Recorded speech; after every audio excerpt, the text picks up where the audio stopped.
ከማስሩ ወሰዱሱ ለየካቲት በዛቲ ዕለት አይረፍ። ቅዱስ ኤፍሬም መታሰቢያው ነው። በረከቱ ጋራት ነው። በዚችም ዕለት የጴጥሮስና የሶፊያ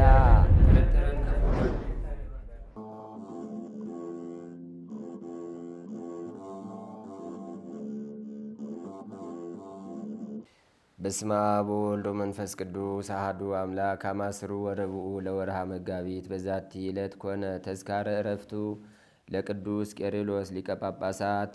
አንድ አምላክ በሚሆን በአብ በወልድ በመንፈስ ቅዱስ ስም መጋቢት 14 በዚች ቀን በእስክንድርያ ለተሾሙ አባቶች 75ኛ የሆነ የእስክንድርያ ሊቀ ጳጳሳት የቅዱስ ቄርሎስ የዕረፍቱ መታሰቢያ ሆነ። እርሱም በምግባሩ ፍጹም አዋቂ ሆነ። ሀገሩም ፍዩም ይባላል። በእርሷም ቅስና ተሾሞባት ነበር። ከዚያም ለቆ ወደ አባ ፊቅጦር ገዳም ደረሰ። እርሱም ከምስር ከተማ ውጭ የኢትዮጵያን አዘግት የአባይ ግድብ ባለበት ነው። በዚያም ታላቅ ገድልን እየተጋደለ ብዙ ዘመናትን ኖረ። ብዙ መጻሕፍትንም ተምሮ ትርጓሜያቸውንና ምስጢራቸውን ጠንቅቆ አወቀ። አሸናፊ ወደሚባለው ንጉሥ አደባባይ ቀርቦ እስላሞች ታላላቅ ሊቃውንቶቻቸውንና ከምሁራኖቻቸው ውስጥ መምህራኖቻቸው ተከራከሩ። ጠቃሚ የሆነ እውቀት የተመላበትን መልስ አገኙ። የሚጠይቁትንም ሁሉ በመልካም አመላለስ ነገራቸው። ከዚህ በኋላ የእውቀቱና የቅድስናው ዜና በተሰማ ጊዜ ያለ ፈቃዱ ይዘው በእስክንድርያ ሊቀ ጵጵስና ሾሙት።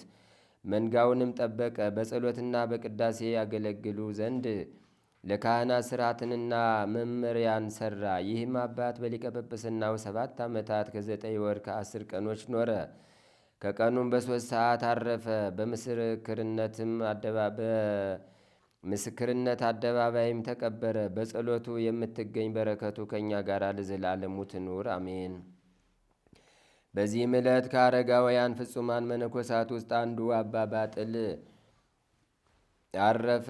ይህም ቅዱስ ሰው አባ ዮሐኒ የተባለ አበምኔት በመነኮሳት ላይ ነገረ ሰሪን እንደሚቀበል በሰማ ጊዜ በዓቱን ትቶ ወደ እስክንድርያ መጥቶ የሴት አዳሪዎችንና የአመንዝራዎችን ሁሉ ስማቸውን ጻፈ። ከኪራይ ሠራተኞችም ጋር ሲሠራ ይውላል። ደመወዙን በተቀበለ ጊዜ የሽምብራ ቂጣ ገዝቶ ይበላል። የቀረውንም ገንዘብ ይዞ ወደ አንዲቱ ሄዶ ይሰጣታል። በዚህ ቀን ከአንቺ ጋር አድራለሁና ራስሽን ለእኔ አዘጋጂ ይላታል። ከኃጢአትም ሊጠብቃት ከእርሷ ዘንድ ያድራል። ሌሊቱን ሁሉ ተነስቶ ሲጸልይና ሲሰግድ እግዚአብሔርንም ሲለምን ያድራል። ሲነጋም ሥራውን ለማንም እንዳትገልጥ አምሏት ወደ ተግባሩ ይሄዳል። በየዕለቱም ወደ አመንዝራዎቹ እየሄደ እንዲህ ያደርግ ነበር። አንዲቱም ሴት ምስጢሩን ገለጠች፣ ጋኔንም ይዞ አሳበዳት። ሰዎችም ስለዚህ ክፉ ሽማግሌ ክፉ ሥራ የለበትም ብላ ዋሽታለችና እግዚአብሔርም መልካም አደረገባት ተባባሉ። እርሷም እንዳናመነዝር ገንዘብ በመስጠት ከኃጢአት ይጠብቀናል እንጂ ነውር የለበትም ብላ ነበርና። የቀሩት አመንዝራዎች በእርሷ ላይ የሆነውን ባዩ ጊዜ ደነገጡ። እንደ እርሷም እንዳያብዱ እውነቷን ነው ማለትን ፈሩ። እርሱም ይህችስ በእገሌ ዕለት ትጠብቀኛለች ይል ጀመረ። ሰዎችም ሁሉ ያሙት ጀመር። እርሱም እንደ ሰው ሁሉ ሥጋ የለኝምን? ወይስ እግዚአብሔር መነኮሳትን ተቆጥቶ በፍትወት ተቃጥለው እንዲሞቱ ትቷቸዋልን? አላቸው። እነሱም ልብስህን ለውጠህ ሚስት አግባ፣ ይህ ይሻልሃልና አሉት። እርሱም አዎን በወድ በሚስቴ እጠነቀቃለሁ፣ በዚህም በክፉ አኗኗር እኖራለሁ። እናንተ ግን ከእኔ ዘንድ ሂዱ። ምን ትላላችሁ?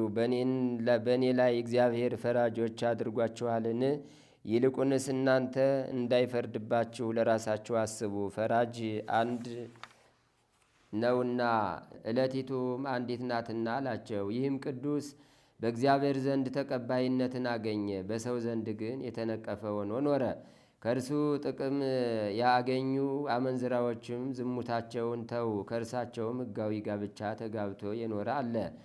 ወደ ገዳምም ገብቶ መንኩሶ በጾም በጸሎት ተወስኖ የኖረ አለ። በአንዲት ዕለትም ከአንዲት አመንዝራ ቤት ሲወጣ ያችን ሴት አስቀድሞ የለመዳት አንድ ሰው አገኘውና ይህ ሽማግሌ እስከ መቼ ድረስ በዚህ በክፉ ሥራ ይኖራል ብሎ ፊቱን በጥፊ መታው። ከዚህም በኋላ በአንዲት ቀን በበዓቱ ውስጥ ሰግዶ ነፍሱንም በእግዚአብሔር እጅ ውስጥ ሰጥቶ በቤቱም መድረክ የዚች አገር ሰዎች ጊዜው ሳይደርስ በማንም ላይ አትፍረዱ እንዳይፈረድባችሁ የሚል ጽሑፍ ተጽፎ ተገኘ። በጸሎቱ የሚገኝ በረከቱ ከእኛ ጋር ለዘላለሙ ይኑር አሜን። ሰላም ለአባ ባጥል ጽሩየ ዘተሰምየ እንበለ ይኩን ሀካየ አድኖ ተዘማት አንስት ሶበ ውእቱ ሃለየ ከመ ኢይግበራ በእንተ ጥሪት ጌጋየ መፍቅደ ዚአሆን ይሁ ወያጼጉ ሲሳየ። በዚችም ቀን ደግሞ ቅዱስ አባት አባ ሲኖዳ በሰማዕትነት አረፈ። እርሱም በግብፅ አገር ከብህንሳ ከተማ ነው። ወደ መክስሚያኖስም ክርስቲያናዊ ሲኖዳ አማልክትን የሚያመልክ ነው ብለው ነገር ሰሩበት። እርሱም አስቀርቦ ስለ ሃይማኖቱ ጠየቀው። በንጉሱም ፊት በክብር ባለቤት በጌታችን ኢየሱስ ክርስቶስ ታመነ። እርሱም እውነተኛ አምላክ እንደሆነም መሰከረ። መክስሚያኖስም ይህን የከበረ አባ ሲኖዳን በምድር ላይ ዘርግተው በበትሮች እንዲደበድቡ ታዘዘ። አጥንቶቹ እስቲሰነጠቁ ደሙም በምድር ላይ እንደ ውሃ ሲፈስ እንዲሁ አደረጉበት። ከዚህም በኋላ እግሩን ይዘው ጎትተው ወስደው ሽታው በሚከረፋ በጨለማ ወህኒ ቤት ጣሉት። የእግዚአብሔርም መልአክ ቅዱስ ሚካኤል ተገለጠለት። ቁስሎቹንም አድኖ ጤነኛ አደረገው። አበረታው። በርታ፣ አትፍራ፣ ስለ መከራህም የክብር አክሊል ተዘጋጅቶልሃልና ደግሞም በጽኑ ስቃይ ትሰቃይ ዘንድ አለህ። እግዚአብሔር እንዳዘዘህ እኔም ካንተ ጋር እኖራለሁ አለው። ከዚያም ከእርሱ ተሰወረ። በነጋ ጊዜም ነገሥታትን ትእዛዝ የሚተላለፍ ያንን አመፀኛ ሄዳችሁ እዩት፣ ሙቶም ከሆነ ለውሾች ጣሉት ብሎ መክስሚያኖስ ወታደሮችን አዘዘ። ወደ እርሱም በደረሱ ጊዜ ቁሞ ሲጸልይ አግኝተውት ያለምንም ጥፋት ጤነኛ እንደሆነና በሥጋውም ውስጥ የሕማም ምልክት እንደሌለ እርሱም ከቶ ምንም ስቃይ እንዳላገኘው እንደ ጤነኛና ደስ እንዳለው ሰው ተግቶ እንደሚጸልይ ስለ እርሱ ለንጉሡ ነገሩት። ንጉሡም ወደ እርሱ አስመጣው። ከሕይወቱም የተነሳ ደነቀ። ልብሶቹንም አስወልቆ ያለ ጉዳት ጤነኛ እንደሆነ ሥጋውን አየ። ደንግጦም ያየሁት ስራዬ ታላቅ ነው አለ። ከዚያም ዘቅዝቀው ሰቅለው ከበታቹ እሳትን እንዲያነዱ አዘዘ። ይህንንም አደረጉበት። ደግሞ በመንኮራኩር አሰቃዩት። በአለንጋዎችም አብዝተው ገረፉት፣ ደበደቡትም። ማሰቃየቱንም በሰለቸ ጊዜ ራሱን በሰይፍ ቆርጠው ለውሾች እንዲጥሉ ታዘዘ። ውሾች ግን ፈጽሞ አልቀረቡትም። ሌሊትም ሲሆን ምእመናን መጥተው ስጋውን ወሰዱ። በአዳዲሶች ልብሶችና በጣፋጭ ሽቶችም ገነዙት። በሳጥንም አድርገው ቀበሩት። ከስጋውም ብዙዎች አስደናቂዎች ታምራቶች ተደረጉ። በረከቱ ከእኛ ጋር ለዘላለም ትኑር አሜን። ሰላም ለሲኖዳ ለእግዚአብሔር ሙቁሁ ውስተ ቤተ ሞቅዕ ጽዩ ወፍጉግ ጼናሁ ወተሰቅለ አዲ ለክርስቶስ በእንቲአሁ ልዑለ ገሪሁ ወቆልቆልተ ድማሁ እንዘነበልባ ሊነድር ታይቴሁ። በዚችም ቀን ዳግም የከበሩ አጋኒዮስ አውንድዮስና ብንድዮስ በሰማዕትነት አረፉ።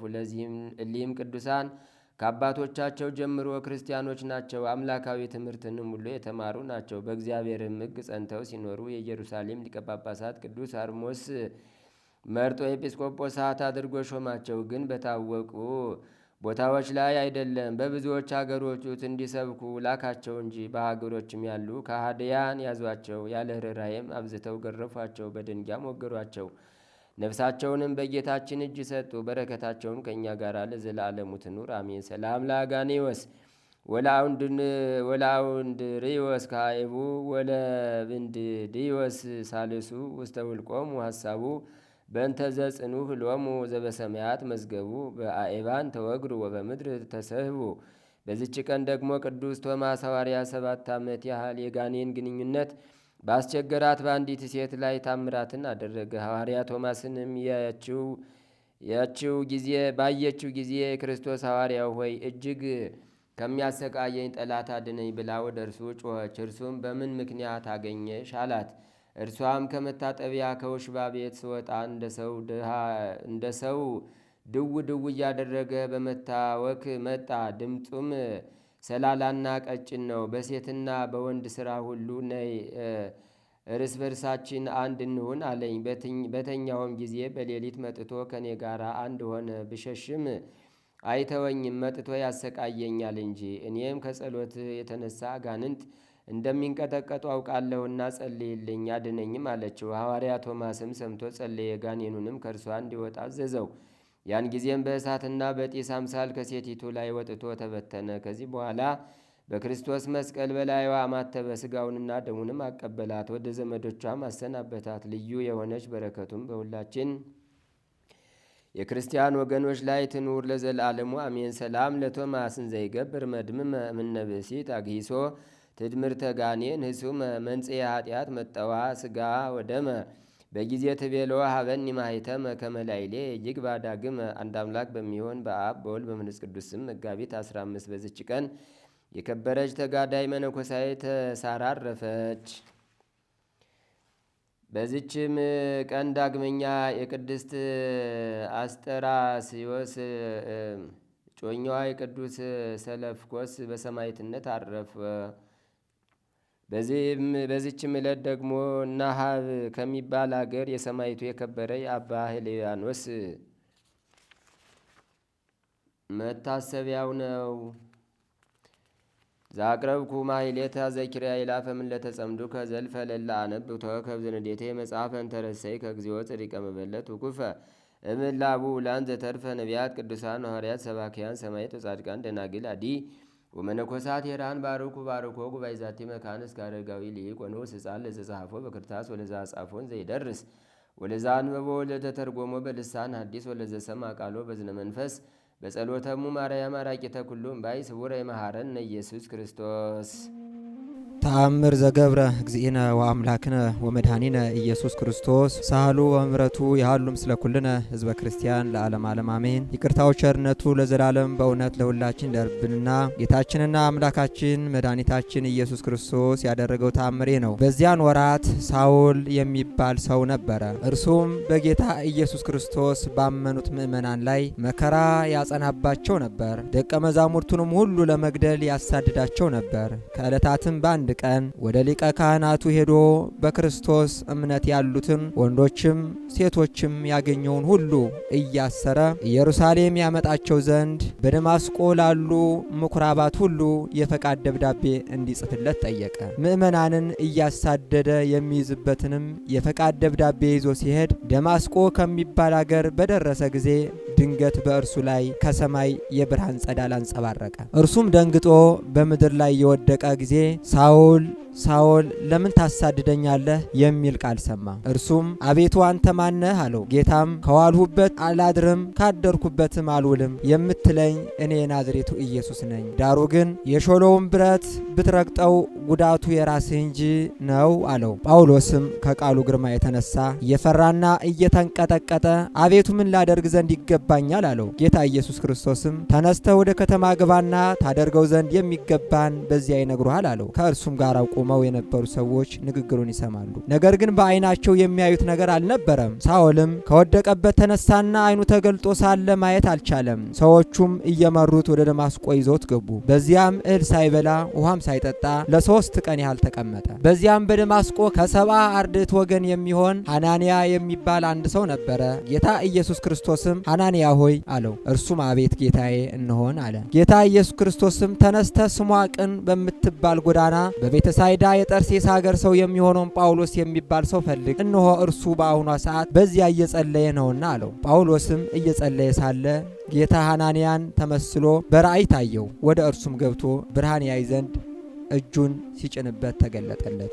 ሐናንያም አቤቱ በኢየሩሳሌም በሚኖሩ ምእመናን ላይ ይህ ነው ስራው የነበረው ክፉ ስራ ሁሉ ከብዙ ሰዎች ሰምታችሁ፣ አሁንም በዚሁ ቅዱስ ስምህን የሚጠሩበትን በስምህ ያመኑትንም ምእመናን ወስዶ ያስሩ ዘንድ ከሊቀ ካህናቱ ስልጣን ተቀብሎ መጥቷልና አለው። ጌታ ኢየሱስ ክርስቶስም አንተስ ተነሳና ሂድ፣ ስሜን በነገሥታት አሕዛብ በመኳንንትና እስራኤል ፊት ያስተምር ዘንድ መርጬዋለሁ። ይልቁንም በስሜ ስላስተማረ መከራ ይቀበል ዘንድ ነግሬዋለሁ አለው። በዚያም ጊዜ ሐናንያ ፈጥኖ ሄደ። ወደ ቤት ገባና ወንድሜ ሳውል ሆይ ወደዚህ ስትመጣ በመንገድ ያነጋገረ ጌታችን ኢየሱስ ክርስቶስ ዓይንህ ይበራ ዘንድ መንፈስ ቅዱስም ይመላብህ ዘንድ ወደ አንተ ልኮኛልና በማለት እጁን ጫነበት። በዚያን ጊዜም እንደ ሸረሪት ድር ያለ ከዓይኑ ረግፎ ወደቀለትና ዓይኑ በርቶ ፍጹም ብርሃን አየ። ከዚያም ፈጥኖ ከተጠመቀ በኋላ እህል በልቶ ጸና። በደማስቆም ከደቀ መዛሙርቱ ጋር ለጥቂት ቀን ቆየ። ከዚያም ያለ ማምታታት ያን ጊዜውን ፈጥኖ ወደ ምኩራብና ስለ ኢየሱስ ክርስቶስም የእግዚአብሔር ልጅ እንደሆነ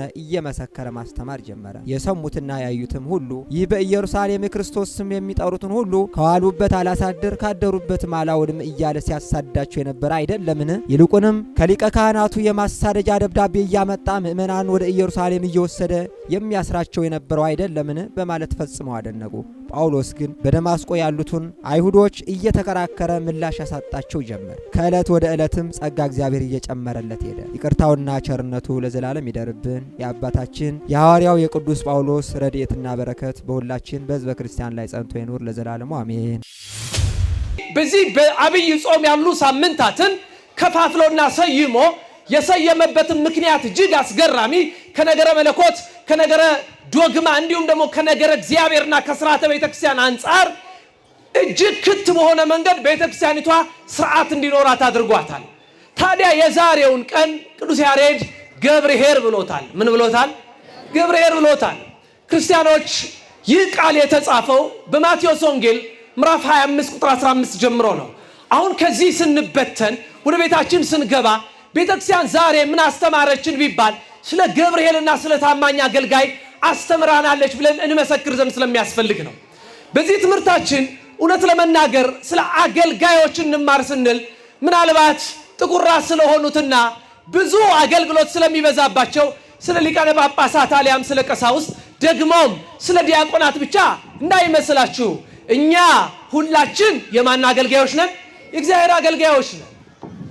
እንደ መጽሐፉ ታሪክ ምዕራፍ 25 ቁጥር 15 ላይ የተመዘገበውን ቃል ማን ነው የሚያስተምረን?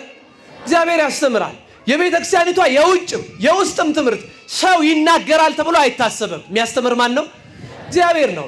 እቺ ቤተ ክርስቲያን በጣም የምትደንቅ ነች። ክርስቲያኖች የሰው ስሜት አይንጸባረቅባትም። ከሰው ንክኪም ነፃ ነች። አምላኳ አስተማሪዋ የሚረባትን ነገር የሚነግራት ማን ብቻ ነው? ለዚህ ነው ፈተናዎች የሚታለፉት። ክርስቲያኖች እንደ ሰው ስሜት ቢሆንማ አገልጋዩ ስሜቱን የሚገልጽባት ቤተክርስቲያን አይደለችም። ነች እንዴ? አይደለችም። አይታችኋል። አሁን ካህናት አባቶቻችን ቅዳሴ ተሰይመው በቆሙበት ሰዓት እንደው የፈለገ እቤታቸው ተናደው ቢመጡ በቅዳሴው ስርዓት ላይ ስሜታቸውን ይገልጣሉ። የሚገለጠው የማን ክብር ብቻ ነው? እግዚአብሔር ክብር ብቻ ነው። ክርስቲያኖች ቃሉ የእግዚአብሔር ቃል የሚሰማው ደግሞ እንዴት ነው? ሰው የእግዚአብሔርን ቃል በስጋ ጆሮ አይደለም የሚሰማው፣ በእምነት ጆሮ ነው። በምን ጆሮ ነው? በእምነት ጆሮ ነው። ሰው እምነትን ገንዘብ ካደረገ ቃሉን ይሰማል። ለዚህ ነው ቤተ ክርስቲያን ውስጥ ጆሮአቸው የማይሰሙ ጆሮአቸው የሚሰሙ ማን ጋር ይመጣሉ? እግዚአብሔር ጋር ይመጣሉ። አሁን ከእናንተ ጋር አንድ ሰው ጠዋት ተነስቶ ቅዳሴ እሄዳለሁ ቢላችሁና ሰውየው ጆሮ መስማት የማይችል ቢሆን ትከለክሉታላችሁ? አይ አንተ ሄደህ እኮ አሃዱ ሲባል አትሰማም፣ አድነኑ ሲባል አትሰማም፣ ምን ትሰራለህ ይባላል። ክርስቲያኖች ጆሮአቸው የሚሰሙም የማይሰሙም አይናቸው የሚያይም የማያዩ መጥተው ወደ ቤተ እግዚአብሔር መጥተው ያለቅሳሉ። ልመናቸውን ማን ይሰማቸዋል? እግዚአብሔር። አሁንም ጸሎት እንባችንን እግዚአብሔር ይስማል። በዚህ በማቴዎስ ወንጌል ምዕራፍ 25 ቁጥር 15 ላይ እቺ ስንዱ የሆነች ቤተክርስቲያን በሊቃውንቶቿ ከትባ እንዳስቀመጠችው የሚነበብ ክርስቶስ የተናገረው አንድ ምሳሌያዊ ታሪክ አለ። ይሄ ታሪክ እድሜ ለቤተክርስቲያን አባቶች ቅዱስ ማቴዎስ በጻፈበት ሁለት ሰጠው ይላል፣ ለሶስተኛው ደግሞ አንድ ሰጠው ይላል። ሁሉንም እንደ አቅማቸው ሰጣቸው ይላል። እንደምናቸው? እንደ አቅማቸው ሰጣቸው። እሱ ወደ ሩቅ ሀገር ሄደ። ክርስቲያኖች ተመልሶ ሲመጣ ምን እንደገጠመው ታውቃላችሁ? 5 መክሊት የተሰጠው ሰው 5ቱን ወጥቶ ወርዶ ነግዶ አትርፎ 5ቱን ላይ 5 ጨምሮ ስንት አድርጎ ጠበቀው? ሂሳብ እንዴት ነው እዚህ ሰፈር? 5 ሲደመር 5 10 አድርጎ ጠበቀው። 2 መክሊት የተሰጠው ደግሞ አሁንም እሱ ወጥቶ ወርዶ አንድ ቀን ያበደረኝ ይመጣል ደግሞ እመልስለታለሁ ብሎ 2ቱን እጥፍ አደረገና ስንት አድርጎ ጠበቀው? 4 አድርጎ ጠበቀው። አንድ ብቻ የተሰጠው መክሊት ያለው ሰው እስቲ መክሊትህን አውጣ ሲባል ይሄ ሰው ተመልከቱ እንኳን ሊያተርፍበት ይቅርና ይሄን መክሊት ቆፍሮ መሬት ቀብሮት ነበር። አንተ ሐካይ ጨካኝ እንደሆንክ አውቃለሁ አለ ይሄ ሰው። ስለዚህ ወጥቼ ወርጄ አላተረፍኩበትም፣ ያለኝ ይሄው አንድ መክሊት ነው ብሎ ለጌታው ያንን ገንዘብ መለሰለት ይላል። ያም ጌታ እንዲህ ብሎ ሲገስጸው እናያለን። ጌታውን መልሶ እንዲህ አለው፣ አንተ ክፉ ካልበተንኩበት እንድሰበስብ ታውቃለህን? ስለዚህ ገንዘቤን ለለዋጮች አደራ ልትሰጠው በተገባህ ነበረ። እኔም ወጥቼ ያለኝን ከትርፉ ጋር እወስድ ነበር አለው። ለሌሎች ሰጥቻቸው ቢሆን አንዱ መክሊት ለሌላ ሰው ሰጥቼ ቢሆን ብዙ ያተርፍልኛል ብሎ ገሰጸው ይላል። ደግሞም ጥርስ ማፋጨት ወዳለበት ወደ ውጪ ወደ ጨለማም ወደ ልቅሶ ቦታም እንዲያወጡት አዘዘ። እነዚያ ያተረፉትን ግን በክብር ላይ ክብር ጨመረላቸው። እንዲያውም ምንድነው የሚለው? አንድ መክሊት ያለውን ወስዳችሁ 5 መክሊት ለተሰጠው ስጡት፣ ላለው ምን ይለታል? ይጨመርለታል፣ የሌለው ግን ያንኑ ምን ይላል? ያጣል ብሎ ጌታችን ያስተማረው ትምህርት ነው። ስለ ቃሉ የእግዚአብሔር ስም የተመሰገነ ይሁን። ጠቅለል ባለ መንገድ ክርስቶስ ይችን ዓለም ሲያስተምር ህሙማነ ሥጋን በተአምራቱ ህሙማነ ነፍስን ደግሞ በትምህርቱ ነበር የሚያጽናናው።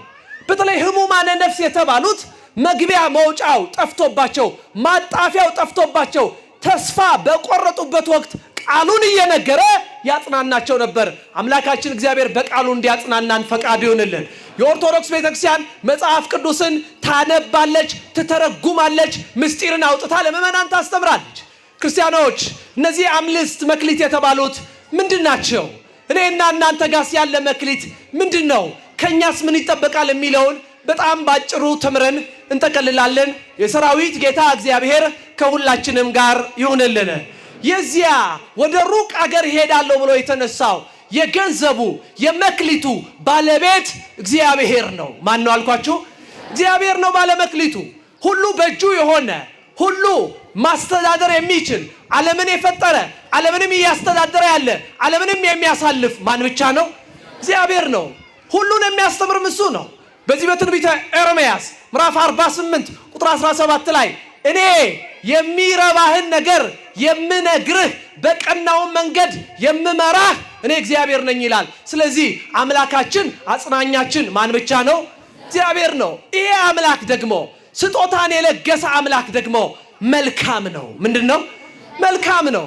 ለዚህ ነው ትንቢተ ናሆም ምዕራፍ 1 ቁጥር 7 ላይ እግዚአብሔር መልካም ነው፣ በመከራ ቀንም ምንድን ነው? በመከራ ቀን ምንድን ነው? መሸሸጊያ ነው። ክርስቲያኖች ዛሬም ዓለም ከሚቃጣብን ፈተና የምናመልጠው በማን ቸርነት ነው? በእግዚአብሔር ቸርነት ነው። ስለዚህ ሩቅ ሀገር ሄደ የተባለ ለጊዜው ያ ሰው ሩቅ ሀገር ሄዶ ተለይቷቸዋል። እግዚአብሔር አምላካችን በክበበ ትብሲቱ በግርማ መንግስቱ እስኪመጣ በእርገት ከአባቱ ቀኝ አጠገብ እንደተቀመጠ ሲያመለክት ነው። ለመጀመሪያው ሰው እንደ አቅሙ 5 መክሊት ሰጠው። እንደምኑ ሰጠው አልኳችሁ? እንደ አቅሙ። እግዚአብሔር የሚያኖረን እንደምናችን ነው? እንደ አቅማችን። በጣም ቤተክርስቲያን የክርስቶስን ፍትሃዊነት የእግዚአብሔርን ፍትሃዊነት ታደንቃለች። ዓለም ፍትሃዊ የሚለው እኩል ሰጥቶ ነው። ከቃሉ ጋር ናችሁ? እግዚአብሔር ግን እኩል ሳይሰጥ በፍትሃዊነት ዓለምን ይመራል። ክርስቲያኖች ይኸውላችሁ፣ ለምሳሌ ልጅ የሌለው ሰው ልጅ እግዚአብሔርን ይጠይቅና ልጅ ይሰጠዋል። ለአንዳንዱ 2 ይሰጠዋል፣ ለአንዳንዱ 4 ይሰጠዋል። ከኔ ጋር ናችሁ? 2 የተሰጠው ሰው አነሰኝ ይላል። የማን ቸርነት ያደንቃል?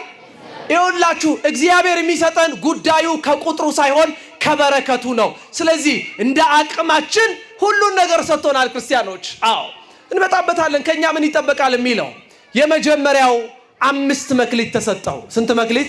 5። እግዚአብሔር እንደ አቅም ነው መክሊትን የሚሰጠው። ለምን? በዚያ በመጽሐፍ ምን ተብሎ ተጽፏል? በድካማችን ሊራራልን የሚችል ሊቀ ካህናት አለን ብሎ ቅዱስ ጳውሎስ ለዕብራውያን ክርስቲያኖች ምዕራፍ 14 ላይ ቁጥር 15 ላይ ጽፎልናል። ምዕራፍ 4 ቁጥር 15 ላይ ጽፏል። በድካማችን ይራራልናል። ምን ይላልናል? ይራራልናል በድካማችን። ምናልባት አንዳንዶቻችን ፊደል አልቆጠርን ይሆናል። አንዳንዶቻችን ማንበብ መጻፍ አንችል ይሆናል። አንዳንዶቻችን ኑሮ ዝቅ አድርጎን ለልጆቻችን ምን ኖር ይኖራል። ቸርነቱን የሚያበዛልን ማን ብቻ ነው? እግዚአብሔር ብቻ ነው። እንደ መክሊታችን እንደ ስራችን እንጠየቃለን። ከፍ ባለ ማማ ላይ የተቀመጠን ደግ አድርገን ማሰብ ማስተዋሰብ የምንችሎችንም እኛንም እግዚአብሔር እንደ መክሊታችን ይጠቀምብናል። እግዚአብሔር የሚሰጠው እነሆ እንደ አቅም ነው። እንደ ምንድን ነው? እንደ አቅም ነው። አዎ አንጸልይ ይሆናል፣ አንሰግድ ይሆናል። ክርስቲያኖች ከኛ ቢጎድል በቸርነቱ ማን ይሞላዋል? እግዚአብሔር ግን ክርስቲያኖች ኦርቶዶክስ ቤተክርስቲያን ውስጥ የእግዚአብሔር ምሕረት በስታልናለች ብለን ኃጢአትን በኃጢአት ላይ ከማድረግ ግን መቆጠብ አለብን። አንዳንድ ሰው ምን ይላል? እግዚአብሔር ቸር ነው ይልና የእግዚአብሔርን ቸርነት ኃጢአት ለመስራት ዋስትና ያደርገዋል። ይሆናል እንዴ? አይሆንም። የእግዚአብሔር ቸርነት ጥቂት ስንጸልይ በበረከት የሚያበዛ እንጂ የእሱን ቸርነት ተማምነን ከጸሎት ከጾም ወደኋላ የምንቀር አይደለንም። ለመጀመሪያው ሰው 5 መክሊት ሰጠው። ስንት መክሊት? 5 መክሊት ሰጠው። ለጊዜው እነዚህ 5 መክሊታት የተሰጧቸው በቤተ ክርስቲያናችን ውስጥ እና 2 መክሊቶች የተሰጧቸው ሁለቱም አትርፈው ለጌታቸው እጥፍ አድርገው መለሱ። ክርስቲያኖች እኚህ የመምህራን ምሳሌዎች ናቸው። በቤተ ክርስቲያን አባቶች ዘንድ እንደሚተረጎመው 2 መክሊትና 5 መክሊት ያላቸው መምህራን ወጥተው ወርደው አላውያን ነገስታትን መናፍቃንን ረተው እሳት ስለቱን አልፈው በጉባኤ ፊት መስክረው ኦርቶዶክስ ቤተክርስቲያንን ዘላለም ያቆዩልን አባቶቻችን ያለ ባለ 2ና ያለ 5 መክሊት ባለቤቶች ናቸው። እግዚአብሔር የኢትዮጵያ ሊቃውንትን ይጠብቅልን። በእውነት አስተውላችኋል? እቺን ቤተክርስቲያን አጥር ቅጥር አድርገው የጠበቁ ማንም መናፍቅ እንደፈለገ እንዳያላግጥባት ከኔ ጋር ናቸው አይደል? ቤተክርስቲያኒቷን በይለፍ ቃል በፓስወርድ ነው የምትሉት ቆልፈዋት ነው ሄዱት። ከኔ ጋር ናችሁ? ስለዚህ ለነዚህ አባቶች እግዚአብሔር በረከትን ያድልልን። ለምን መሰላችሁ? ባረባ ደሞዝ ባልተስተካከለ ኑሮ አይናቸውን ብራና ላይ አፍጥጠው እኛ ቁጭ ብለን እንድንነጋገር ያደረጉን ትላንት እሳት ስለቱን ምንፍቅናውን ፈርተው ሳይሆን ደፍረው ቤተክርስቲያኒቷን ያሳለፉንን እነዚህ ባለ 5 መክሊቶች ናቸው። መተርጉማኑ እንደሚናገሩት ጴጥሮስ ቀለሜንጦስን እንዳወጣ፣ ቅዱስ ጳውሎስ ጢሞቴዎስን እንዳወጣ ዛሬም በከተማም ቢሉ በገጠርም ቢሉ ደቀ መዛሙርትን ሰብስበው የነገ ቤተክርስቲያን ሀገር ተረካቢ ይሆናል ብለው ውዳሴ ማርያም የሚያስደግሙ ዳዊት የሚያስቆጥሩ ትርጓሜ መጻሕፍት ዜማ የሚያስተምሩ እነዚህ ሊቃውንት ብድራቸውና መክሊታቸውን እየከፈሉ ይገኛሉ። ባሉበት እግዚአብሔር በበረከት ይጠብቅልን። አዎ ቤተክርስቲያን የአባቶች ቤት ናት። የምን ቤቶች? የአባቶች ነው። አዎ ትምህርታቸው ዜማቸው ቤተክርስቲያኒቷን እንደዚህ ያደረጋት በእነሱ ምክንያት ነው። እነዚህ ያለ መፍራት ያስተማሩ ናቸው። ያለ መፍራት እነዚህ አባቶች ለኛ ምን ያስተምሩናል? መጽሐፍ እንደዚህ ነው የሚለው በማቴዎስ ወንጌል ምዕራፍ 10 ቁጥር 32 ላይ እነሆ በሰው ፊት ለሚመሰክርልኝ እኔ በአባቴ ፊት ምን እለታለሁ? መሰክርለታለሁ። ስንቶቻችንን በሃይማኖት እያፈርን ያለነው ክርስቲያኖች? አንዳንዶች ሃይማኖታቸው እያሳፈራቸው ነው። ቢሮ ሲገቡ ክርስትናቸው እንዳይገለጥ ይፈልጋሉ። ቬሎ ሲያረጉ የአንገታቸውን ማህተም የሚያወልቁ የሉም? አሉ ክርስቲያኖች በሰው ፊት ቆመው ለመናገር ለልባሽ ጨርቅ ለፍኝ ገብስ ሃይማኖታቸውን አሳልፈው የሰጡትን እግዚአብሔር በቸርነቱ ወደ ቤቱ ይመልስልን። ስለዚህ እነዚህ ባለ 5ና ባለ 2 መክሊት ጠቅለል ባለ መንገድ የቤተክርስቲያን መምህራን ናቸው። አዎ ባለ 1 መክሊትስ ቢሉ ክርስቲያኖች አዎ አድርባይ ሆኖ ጊዜ ሰጠኝ ብሎ የማያልፍ መስሎት በምስራቅ የወጣችው ፀሐይ በምዕራብ የማትጠልቅ መስሎት ክርስቲያኖች እንኳን ሊያስተምር ይቅርና የቤተ ክርስቲያንን ችግር የሚያበዛ አንዳንዶቹ ባለ 1 መክሊት ናቸው። ያለውን ይላል በመሬት ውስጥ ቆፍሮ ቀበረው ይላል። በምን ውስጥ? በመሬት ውስጥ። አዎ ክህነታቸው የሚያሳፍራቸው ሰዎች እኮ አሉ። መምህርነታቸው የሚያሳፍራቸው ሰዎች እኮ አሉ። ክርስቲያንነታቸው የሚያሳፍራቸው ሰዎች እኮ አሉ። ከዚህ ሲወጡ ነጠላቸውን በጥቁር ፌስታል ደብቀው ከትተው ቤታቸው በጅንስ በሱሪ ይገባሉ። ለምን? ከየት መጣ እንዳይባል፣ ከቤተክርስቲያን መጣ እንዳይባል። ክርስቲያኖች ክርስትና ያሳፍራል እንዴ? ያሳፍራል። አለማሳፈሩን የምታውቁት የ3 ዓመት ሕፃን ቅዱስ ቂርቆስ እኔ ክርስቲያን ነኝ ያለው የስንት ዓመት ሕፃን? የ3 ዓመት ሕፃን። ታዲያ ክርስቲያኖች ባለ 1 መክሊት እንዳንሆን አምላካችን እግዚአብሔር ሁላችንንም ይጠብቀን። ላለው ይጨመርለታል። ታዲያ ምን ይለታል? ይጨመርለታል። በቤተክርስቲያኒቷ ክብር ለማያፍሩ አባቶቻችን በትምህርታቸው ላይ እድሜ ይጨምርላቸዋል። እድሜን የሚሰጥ ማን ስለሆነ? እግዚአብሔር። ለዚህ ነው ቤተክርስቲያን የአረጋውያን ቤት ናት የምትባለው። እድሜን የሚቀጥል ማን ስለሆነ ነው? እግዚአብሔር ስለሆነ ነው። ምናልባት እንደ ሳይንስ የሚተኙበት ቦታ፣ ምናልባት እንደ ሳይንስ እንደ ሕክምናው የሚበሉት ነገር ንጹህ ላይሆን ይችላል። ነገር ግን ላለው ይጨመርለታል ማለት በትምህርታቸው ላይ እድሜን ማን ይጨምርላቸዋል? እግዚአብሔር ይጨምርላቸዋል። አዎ እግዚአብሔር የእነዚህን አባቶች በረከት በሁላችን ላይ ያሳድርብን። ሌላው ባለ 5 መክሊት የተባለ ከመጽሐፍተ ትርጓሜ አንጻር ሲታይ ደግሞ እነዚህ 5 መክሊት የተባሉት ለሙሴ የተሰጡት 5 መጽሐፍት ናቸው። ይሄን ለእናንተ ማስተማር የተፈለገው ክርስቲያኖች ቤታችሁ ገብታችሁ መጽሐፍ ቅዱስን እንደው ለቡዳና ለመተት መድኃኒት ብቻ አድርጋችሁ ትራስ ስር አታስቀምጡት። 5ቱ የሙሴ መጽሐፍትን አንብቡ። አዎ 5ቱን ባነበባችሁበት ሌላ 5 የህይወት በረከትን ታገኛላችሁ። ድንቅ የሆነውን ሙሴ ታላቁን መሪ ትመለከታላችሁ። ያቺ ለትዳሯ ታማኝ የሆነችን ሳራን ታዩታላችሁ። አዎ አበብዙሃን አብርሃምን ታገኙታላችሁ። ይስሐቅን ታገኙታላችሁ። ዮሴፍን ስለ ወንድሞቹ ብሎ ታላቅ ነገር ያደረገን ታገኙታላችሁ። 5 መክሊት የተባሉት 5ቱ የማን መጽሐፍት ናቸው አልኳችሁ? የሙሴ መጽሐፍት ናቸው። ክርስቲያኖች አሁን በዚህ ዘመን እግዚአብሔር አምላካችን በተቻለ አቅም መጽሐፍ እንኳን ገዝተን ማንበብ ባንችል በየእጅ ስልኮቻችን ላይ መጽሐፍ ቅዱስ አለ የለም? አለ። ባካችሁ መድከም አያስፈልግም። 2 መክሊት የተባሉት ደግሞ የቅዱስ ጴጥሮስ መጽሐፍት ናቸው ይላሉ ሊቃውንቱ። አንደኛው መልእክቱና ሁለተኛው መልእክቱን እሱን ብታነቡ እጥፍ በረከት ትቀበላላችሁ። አንድም ባለ 1 መክሊት የተባለ ደግሞ የይሁዳ መልእክት ነው። ከምዕራፉ ብዛት አንጻር አይተው መተርጉማን ይሄንን 1 ምዕራፍ ብቻ አለውና 1 መክሊት አለው ይላሉ። እግዚአብሔር ከሁላችንም ጋር ይሁንልን። የመጀመሪያዎቹ እነዚህ ናቸው። በሁለተኛ ደረጃ ከቃሉ ጋር ናቸው 5 መክሊት የተባሉት የተሰጣቸው እነማን ናቸው ከተባሉ ብፁዓን ሊቃነ ጳጳሳት ናቸው። በቤተ ክርስቲያናችን የክብረ ክህነት ደረጃ የመጀመሪያው የክህነት ደረጃ ጵጵስና ነው። ምንድነው አልኳችሁ? ከቃሉ ጋር ናቸው። ጵጵስና። እኚህ ሊቃነ ጳጳሳት በቤተ ክርስቲያናችን 5 መክሊታት ተሰጥተዋቸዋል። ምን ያደርጋሉ? ብፁዓን ሊቃነ ጳጳሳት የሃይማኖታዊ ተግባራቸው ምንድነው ቢሉ ከዚህ ሲደርሱ ማስተማር ይገባልና የመጀመሪያው ሊቃነ ጳጳሳት ተሰብስበው በሲኖዶስ ሊቃነ ጳጳሳትን ይሾማሉ። የመጀመሪያው መክሊታቸው ጳጳሳትን መሾም ነው። ሁለተኛ ካህናትን መሾም ነው። ካህናትን ማድረግ ከኔ ጋር ናችሁ? 2000 ቀሳውስት ቢሰበሰቡ 1 ቄስ መሾም አይሾሙም አይደለ? ይልቁንም ቀሳውስትን መሾም የሚችሉት እነማን ናቸው? ሊቃነ ጳጳሳት ናቸው። ሶስተኛው መክሊታቸው ሊቃነ ጳጳሳት ዲያቆናትን ይሾማሉ። አራተኛው ሊቃነ ጳጳሳት ያጠምቃሉ። አምስተኛው ሊቃነ ጳጳሳት ያቆርባሉ። ስለዚህ ስንት መክሊት አላቸው? 5 መክሊት አላቸው። በበረሃ ወጥተው ወርደው ለእውነት ቆመው ይሄንን ባደረጉ ጊዜ እግዚአብሔር አምላካችን ከተሰጣቸው 5 መክሊት በተጨማሪ ስንት መክሊት ይሰጣቸዋል? 5 መክሊት ይሰጣቸዋል።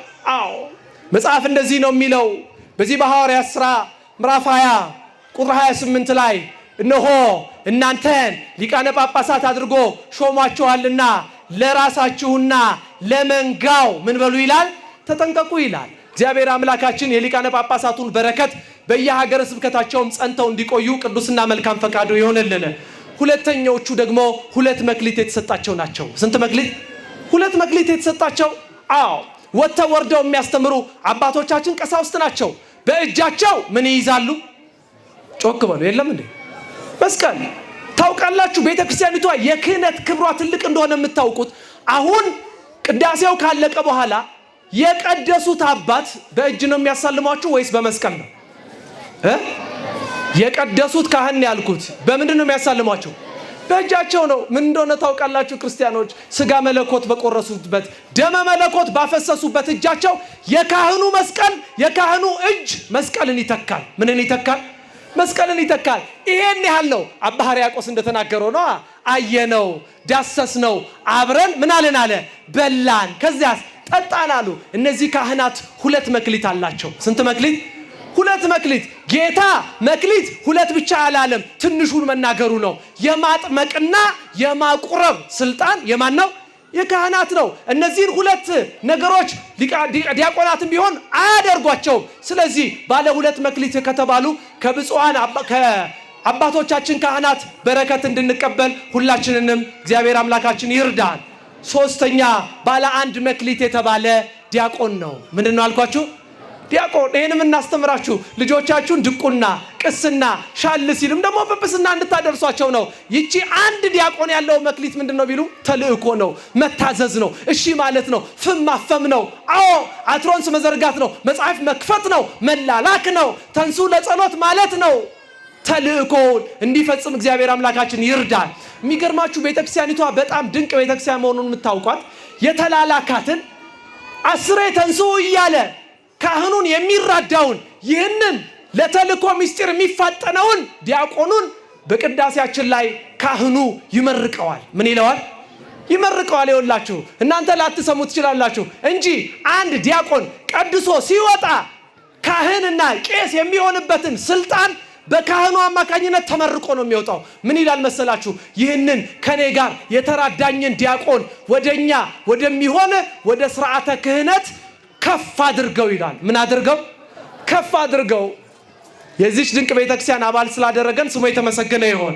አዎ ለዚህ ነው ለተልእኮ ምስጢር የሚፋጠኑት ባለ አንድ መክሊት ናቸውና እግዚአብሔር አምላካችን ልጆቻችንን ዲያቆናት እንድናደርግ ሁላችንም ይርዳን።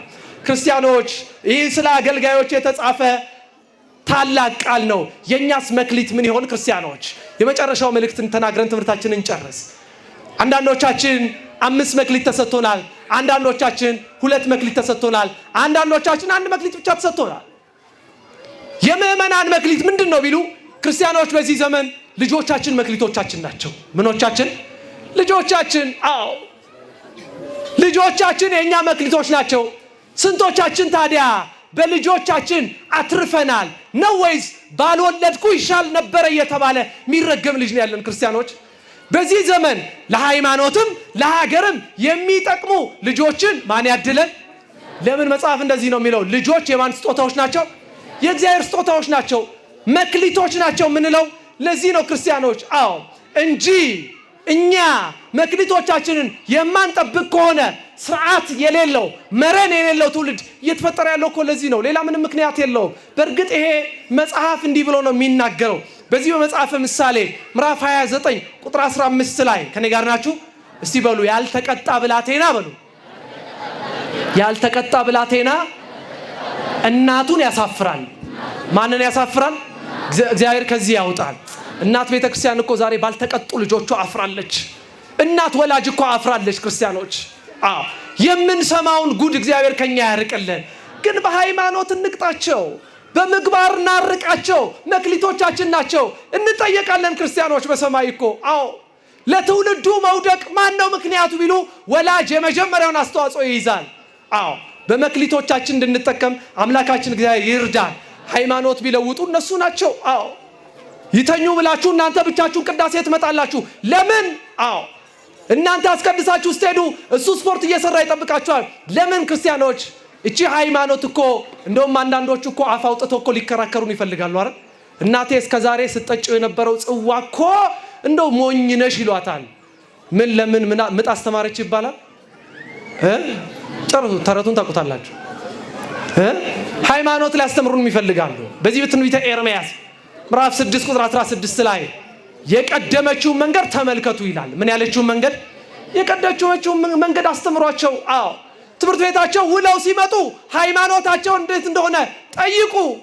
ከትምህርታቸው ጎን ለጎን ቤተክርስቲያን አምጡና የአብነት ትምህርት አስተምሯቸው። ያስፈልጋል አያስፈልግም? ያስፈልጋል። አንዳንድ ሰው ልጁ ቤተክርስቲያን ሲመጣ የሚበላሽ ይመስለዋል። እውነት ውሸት? ይሄ አስተሳሰብ ነው መጀመሪያ የተበላሸው፣ ልጁ አይደለም። ይኸውላችሁ ቤተክርስቲያን ምታርቅ ናት። ስለዚህ መክሊቶቻችን እንድንጠብቅ እግዚአብሔር ይርዳል። ሁለተኛው የኛ ምእመናን መክሊት ደግሞ ምስጢራትን መፈጸም ነው። ምን አልኩኝ? ምስጢራትን መፈጸም። እግዚአብሔር አምላካችን እነሆ ዓለሙን ያድን ዘንድ ምስጢራትን ለኛ መክሊት አድርጎ ሰጥቶናል። ተጠቅመንባቸው ይሆን? ስጋ መለኮት የቆረሱ ደመ መለኮት ያፈሰሱ አባቶች እኛን በልጅነት ለመያዝ ተዘጋጅተው ቁጭ ነው እኮ ያሉት። ስንቶቻችን ቆርበናል? ክርስቲያኖች ስንቶቻችንስ ንስሐ ገብተናል? እንግዲያው የቸር አገልጋይ የታማኝ አገልጋይ በእግዚአብሔር ፊት ያልተነቀፈ አገልጋይ ስጋውን የሚበላ ደሙን የሚጠጣ ነው። እግዚአብሔር ለስጋውና ለደሙ ሁላችንንም ያብቃል።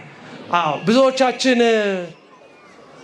ቆራቢዎች ሳንሆን አቁራቢዎች ሆነናል አይደል? መተን ምናችን ነው የምናቆርበው? ልጆቻችንን። ግን በደንብ አስተውሉ። ልጆቻችሁን በመዳፋችሁ ይዛችሁ መታችሁ ስጋው ደሙ ፊት ስትቆሙ ካህኑ ምን ብሎ እንደሚያስብ ታውቃላችሁ? በአይነ ምህረቱ እኮ ይመለከታችኋል።